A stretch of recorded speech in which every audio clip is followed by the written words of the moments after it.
throw something on you if you want to hear it. Let's hear it. We got a couple minutes here. I've never heard anybody ever speak about this prophecy. Russia right now is putting in the S-400 missiles to take down the airplanes when Israel attacks. You know, they know they're going to attack. It's just Israel's going in right now to clean it out. So that's another front of the war. Guys, welcome back to the channel. Charles and I, food for thought. Little news update. Charles, what's going on? We have West Bank, we have Russia, Syria, just so much going on. Let's tie this into prophetic times and unapologetically, like Eric Stakelbeck would say. It all ties into what's happening towards the end times.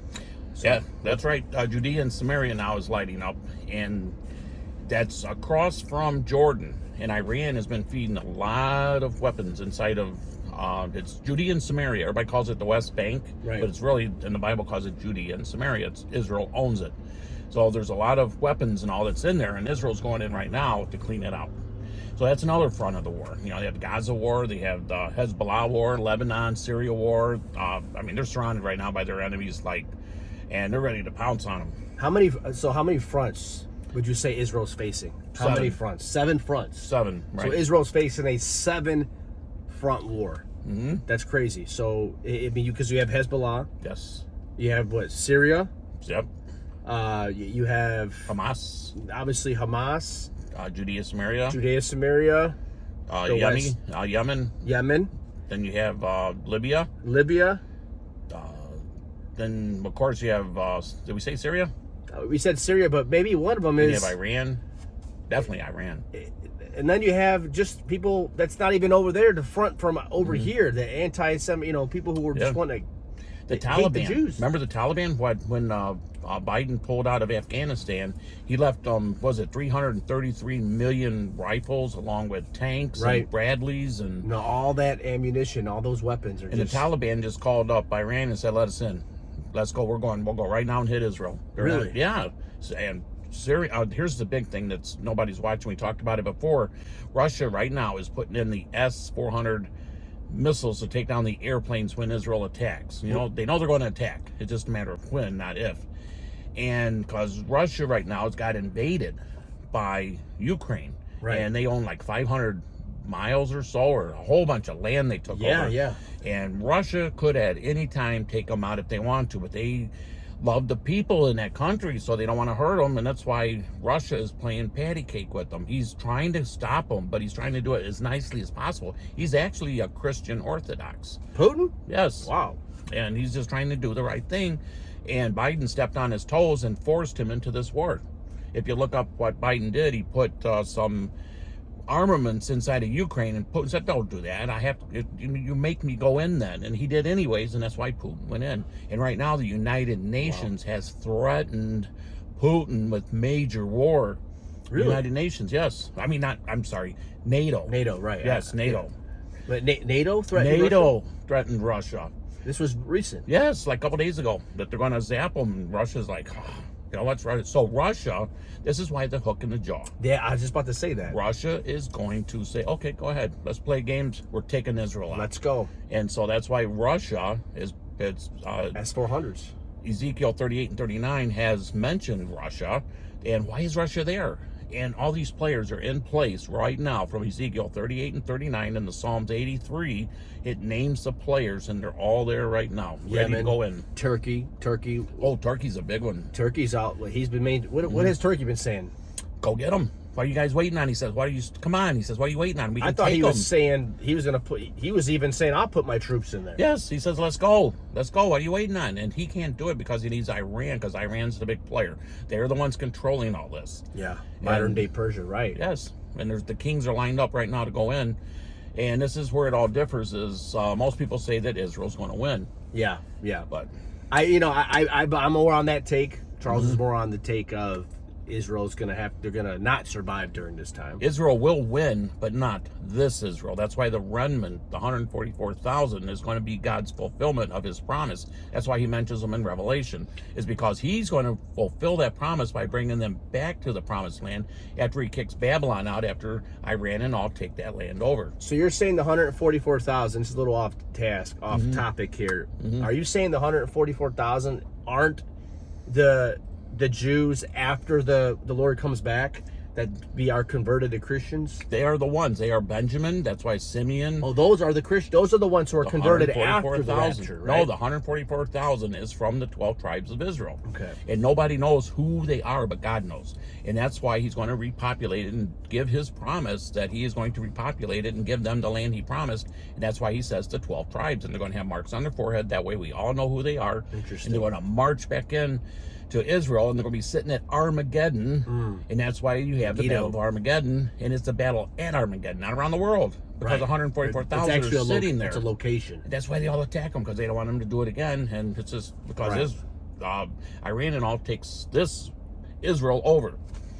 Wow, that's very that you don't hear that from too many people. What's your guys' take on that? Comment below. Who do you believe are the 144,000? Are you guys post-trib, pre-trib? Because I'm more on the pre-tribulation side. I believe Charles is different. I believe that I believe the next event to take place is the rapture. And then you have the Antichrist, and then you have the 7-year tribulation. And then Jesus comes back for the second time. The first time he comes back, he comes for us. And the second time he comes back, he comes with us. And then there's the great battle.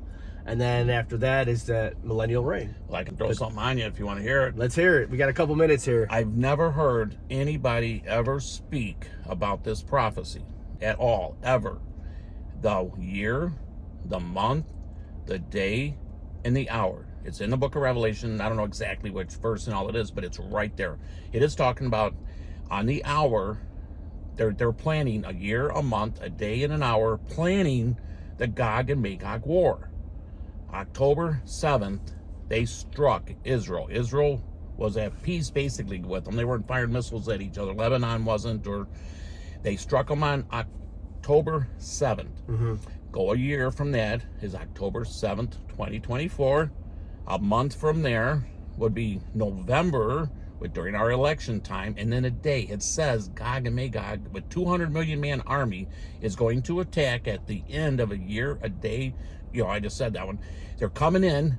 200 million man army from the north when the Euphrates, when the angels are lifted and they're allowed to come in and attack them. Wow. So I'm not saying this is it, but what's the odds of all these people sitting around right now wanting to come in and kill them? And you got a 200 million man army. So you're saying it's a possible biblical prophecy of a timeline of the Battle of GOG and MAYGOG. That's right. It could happen in November during our elections. So you're saying the Battle of GOG and MAYGOG could be in November? Could be. Very possible. So pay attention to that. And we're not saying this is also food for thought here, right? That's food for thought. And then that's when Israel loses. And GOG and MAYGOG now becomes Big Babylon, and they control that area for 3.5 years until the 7th seal, and then God comes back and kills them all with giant hailstones. He says he's going to bust up the So you do believe God will eventually do what the Bible says in Ezekiel? He says, I'm coming back on the 7th trumpet, or the 7th seal. He says, I'm coming back on the 7th seal it's probably the end of this. There's 7 trumpets or vials within the 7th seal. Right. And at the end of the 7th seal, the 7th vial is when the hailstones come out, and he hits the beast on the feet and brings the statue down with rocks not made by human hands. Hailstones. That's the last vial. Hailstones, yeah. So they're going to bust the beast up. Kind of like Sodom and Gomorrah hailstones, right? Yes, these are big. Right. And he's going to take the beast out. So the beast is in control of that land when he returns. And he's going to take them out and take the 144,000 and repopulate Israel for 1,000 years. And there'll be other nations around and stuff. Wow. But the war is coming. It's not a matter of when. I mean, if. It's a matter of when. Wow. If you were to give our audience right now, we'll leave them with a question. What would you ask them of their opinion on this whole situation here? I got a lot of different ideas, and I'd like a whole lot of opinion on everything that I'm thinking. Where to start would be the one that we had about the missile. Okay. About the 9th chapter of the book of Revelation. Right. I say all that stuff, well, the first part, the 5th seal, represents a missile. Look at what we said about it. I would love for you guys, I've been trying to prove all this stuff wrong, but I'm not able to prove it wrong yet. It all fits together like a glove. That is the 5th seal. So he's saying do you think the 5th seal replicates a missile? Is that what the 5th seal is describing? You tell us. Read chapter 9 of Revelation, which is the 5th seal. It's more the 5th and 6th seal. The 5th seal is describing Yes. a missile, the way it, the hair of a woman and the scorpion's, scorpion's tail, the lion's tooth, the face of a man. Yeah, it all describes a missile. Anyways, read it. You tell us, and I'll put the video up above. You can see it. But do it in a way, please, that you actually think about it. Consider it. Don't just say, "Oh, it ain't that way. It's demons running around biting her." Consider it, please. Just consider. Yeah, I mean, just read it. Right. Don't just throw it away and think about it. And if you really don't, that's fine. And help me out here because I think that's what it means. Right. Honestly, I'm almost prone to believe that's what it means too. But I think that wraps this one up. There's a lot going on, but the battle of GOG and MAYGOG could be a lot closer than we think. Couple months.